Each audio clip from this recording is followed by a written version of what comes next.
hadn't cried since his dad's funeral. Now he's boo-hooing all over the place. He didn't cry at his dad's funeral. Oh, do you think he really cares about his mum, or is he just gaming?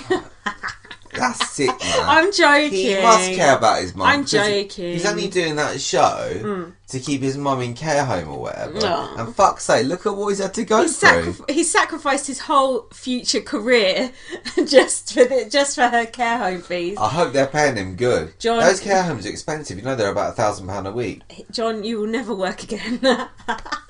Hold on. He's the real will never work again, isn't he? Hold on, he's got that gig in Northampton coming up at the Derngate. Oh, the Cobbler Centre, Lest we forget. The Cobbler Centre, yeah, the shoe museum. So then... it was only a 2-week run. And then it goes to off Ealing Broadway. Ealing Broadway. That's good. So then... I wonder if Jonathan Shaban is still coming back for that. So then... Yeah, they're doing it, keeping up with the Kardashians down the Sugar Hut. Scott Disick's going to do a nightclub performance down Faces. Yeah. Woo! It's going to be great. Spray them all with like Lambrini. You know, I've never been there and I never will, but Faces, Sugar Hut, are they big places? Are they pubs? Are they bars? Doesn't Kirk Norcross's dad own it or something? But is it a big club? Can a lot of people go in there? Do I know? Does it look like I've been down there? No, it doesn't. No.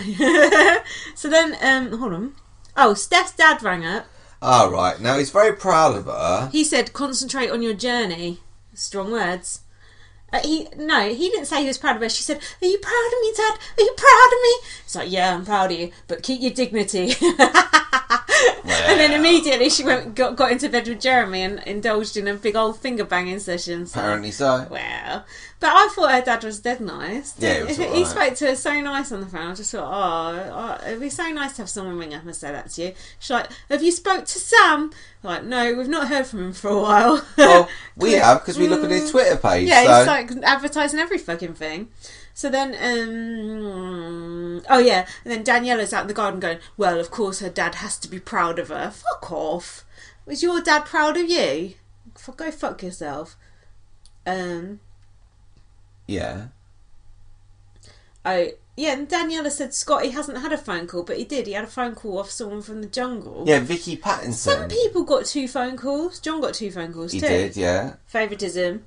Daniela probably just got confused because it was just like a dog like barking down the line, one of Scotty T's co-stars. Oh, what? Lassie? Lassie or Bouncer, one or the other. So then, oh yeah, so they had a montage of like the phone calls with Steph and Jeremy finger banging. Did you enjoy that? Yeah, it was like alright. dance music over the top of it. I quite enjoyed that. I thought it was quite good. And then when she finished, she got out of bed and she went, "But me dad, you can't finger bang and then get out of bed and go, me dad. That's not right." Well, hang on, Megan can have sex while her granddad dies, so why can't you finger bang? That's true. While your dad's still alive. Well, if we're setting the bar low, let's set it even lower. Okay. So then, Gemma's mum rang up and she's like, "Gemma, I can walk again."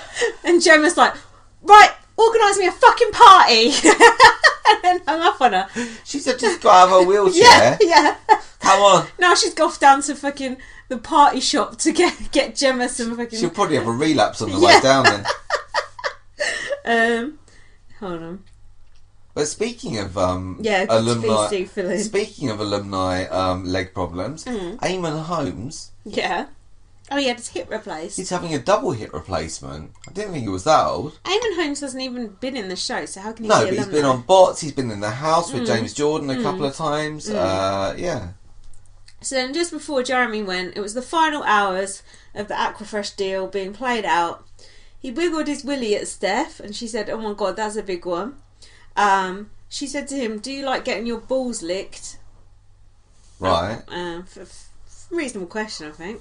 He said, "We're going to have amazing sex." You've probably already had it. I don't judge though. Do what you fucking want. And then, the sounds of them kissing was making Tiffany moist. Tasteful. And then, the phone boxes. Yeah. What was that about? What, for the eviction? The eviction, yeah. Well, why do they do it? Why do they have two phone boxes? They save Tiffany, and then they have two phone boxes. Did they go in them randomly, or was it preordained? No, it was the lowest person got evicted. No, I know that, but how did they choose the phone boxes? Was it? Well, it didn't matter the phone boxes. It was just whichever phone they called. But why the phone boxes? It made me think. Like when I first saw it, I thought, "Oh right, it's going to be a twist." It's like you pick this one, you pick that one, and whichever one rings, you gone or you stay. That's what I thought. That's what I thought. I think maybe I was thinking like, if the votes had gone the way they didn't want them to go, like with Winston, then they could have switched it up and done a swizz like that. But I was wrong. But in the end, it just seemed to be nothing. The thing is, with the phone boxes, when I saw the eviction, it looked crap. I thought, this is stupid. Why are they doing it? It doesn't make any sense. Also, Jeremy was in clear violation of the "you've got 30 seconds to leave" rule, as usual, as with every other What are they going to do, throw him out? But on the Saturday, when I watched the Saturday show, and they recapped that eviction, and they showed the phone boxes, and the way they filmed it with the music, it looked really, really good. It actually made me realise that maybe they just did it to make a good edit for that Saturday show, because it actually looked really, really good. And they were like cuddling in the garden and crying. It was like dramatic, wasn't it? And it was quite sad, I thought. I was actually quite sad to see Jeremy go. I wanted Jeremy to stay, but I knew that he would actually go, but he didn't. But I would have preferred him to stay. And then Daniela was going, "Oh, it's made my day." It's made my day. She said, "It's made my day that you're staying, Tiffany," i.e. she's happy that Stephanie or Jeremy are going. Do you know what I mean? Oh, Daniela said that? Yeah. Do you know what, Daniela, every eviction, literally within half an hour when I watch the live feed, she's going, "Oh, it's the best day I've had." Every single one. She always says it. Brilliant. So then, what did you think of Jeremy's interview and the way that Emma handled it, if you can remember back that far? I can actually. Well, more or less. Crap. Why? Because, like, you know what? Jeremy, he's not famous. He's from Ireland. He's gone pretty deep in the game, almost as deep as you can go without getting to the final, right? And I think those people deserve a certain degree of respect. But Emma just came out and like, well, is the word slut shamed? I don't know. But it was like she was trying to do a reverse slut shame. But it was like, why did he have to be so... Is the word recalcitrant? Yeah, contrite, I thought. But yeah, same thing. It's like, why did he have to go and like... You said it was Jeremy as operated by Ofcom. It did feel that way. But we always say that in the break, when they come out, in the break between that and that, Ted gets hold of you, put some sort of mind serum in your head, and then you just say what's asked of you. Yeah. Emma said to him, "I personally think if you're a single woman going for an attached man, you would have got so much stick. You've got off very lightly. Yes, you've been very naughty, Jeremy. You've been a very naughty boy. Oh, and you've got some cheers. You should have got all booze, just like Stephanie will. Blah, blah, blah, blah, blah." It was like she was trying to make up for like that fucking shit show she did with Daly and Hazel. It was like she was trying to like reverse time and reverse the "it takes two to tango." Oh, you can never reverse that, Emma. That is in our heads forever. We all know she can only freeze time. She cannot reverse it. That's true. But Julie Chen can reverse it with the with the rewind task. Yeah, Emma Willis, fuck you. Yeah. Fuck you and your ratty old crow's nest hair. So Jeremy was like sitting there. He like had his fingers like to his forehead in a like gun pointing gesture, like he wanted to kill himself. Kurt Cobain style. He's already lost like half his family. Like, give him a break. And then he went, "I normally have integrity, but obviously I don't." Wow. And then he went. Emma said, "Do you think Steph will win?" And he went, "Nah." And then. Back in the house, Daniela said, "Well, you get what you deserve when you behave in a certain way."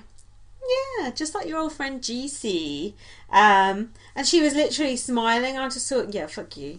And she said about Stephanie, she deserves every boo she gets and more. Whoa. I know someone who got a lot of boos this week. Boo! Who? GC.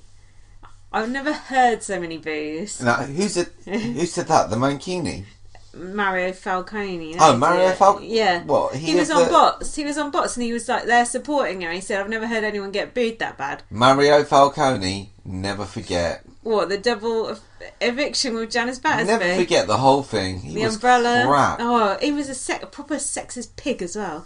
Oh, but you didn't see his hair on Bots either. Oh no, does he have plugs? It's like a quiff. It looked like a weave. Honestly, it was so shameful. Why do celebrities have more health problems than the average human civilian? Why is that a health problem, having bad hair? No, but bad hair or like something's falling out, or I suppose the more work you have done, the more there is to go wrong. Have you seen Lauren Goodyear lately? Lauren Goodyear? Yeah. Oh, that thing. The one with the one that's boob popped out. James! Yeah. What happened to her? She's like deformed her face. How? It like had something done. She looks like Michael Jackson. Honestly, it's not good. She's like lost 4 stone, but she's like had her nose like chiseled into a little spike. It's not a good look. Oh dear. So I was wondering about... That's very rude, you know, very rude. What I said? Yeah. No, that's true. Funny though. So Scotty T, why is he called Scotty T? Is there a Scotty R or... I thought... You know how there's Luke A and there's Luke S? Look, the only other Scotty I know is Beam Me Up Scotty. You think he's sued? Why is he Scotty T? I don't appreciate it. I don't know, but he's on that show, isn't he? They're probably all called Scotty. Hold on. Oh, there's loads of crap. Oh, the locket. What about Jeremy giving Stephanie the locket? Oh, how moving. But hang on, anyone who's anyone knows one of the hardy perennials of the Big Brother game, and I know I'll definitely play this card if I go in there, is you take in a fake trinket or memento, some locket, a ring, something that means a lot Your to grandfather's watch. Perfect. Some sort of family heirloom. You take it in there as like a kind of a hinky. Collateral. And then you give it to someone and say, I swear on this thing that I won't put you up or and what if I do, you can keep it. Exactly. You know what? It's worth 30p off some Japanese website. So are you saying that Jeremy's dead family members ain't even in that locket? I'm saying he must have copies of those photographs of one thing. Is this a new low for the Big Brother Bar podcast? Babe, it can't get no lower than that. That's true. But when Stephanie was looking at it, anyway, we don't mean that. I like Jeremy. I think you do too. When Stephanie was looking at a locket, it reminded me when Mikey was looking at Grace's picture after she left. Oh. It was just reminding me of that, and like a little tear slid down his face. And they are still together. So who said true love doesn't last? So then. This is when Darren was being a twat about that jumper. The jumper? Whose jumper was it? Wasn't it Scotty's? Yeah. I've put here, Darren's storylines, chain smoking, pretending to be a reformed fanny rat and having constipation. Wow. Oh, they all got chained together. Did you enjoy that? Yeah, it was alright. There was answers from a poll of 39,000 people. Right. Do you believe that? 39,000 people on the app. Did you fill that in? No. I didn't even see it. Why can't we get no listeners if 39,000 idiots are ticking that box? I don't know, babe. Very good question. So, hold on. This is like, so who's the biggest follower? Who's the most irritating? Fuck all that. Ain't worth it. Stephanie was telling them about when she used to go out with Zayn from One Direction. Oh, yeah, you sound like a right arsehole. She had to wait until 4 o'clock in the morning to go to Asda. Do you think there was many oops offers on the go then? No, they probably finish about midnight and they put all the new stuff out. But that Zayn sounded like an arsehole. He isn't. And then he complained that when he did go Asda at 4 in the morning to avoid his adoring fans that paid his wages, that even then, still people would they do like an Instagram roundup or whatever, and you'd have half the Wandias down there. So it'd be poor fun. thing. How awful getting 25 million before you're about 22. Now he's got his new single out. It's like got a vocoder on it. It sounds crap. Wanker. Do you believe? This is when John, for some reason, started turning into an American woman.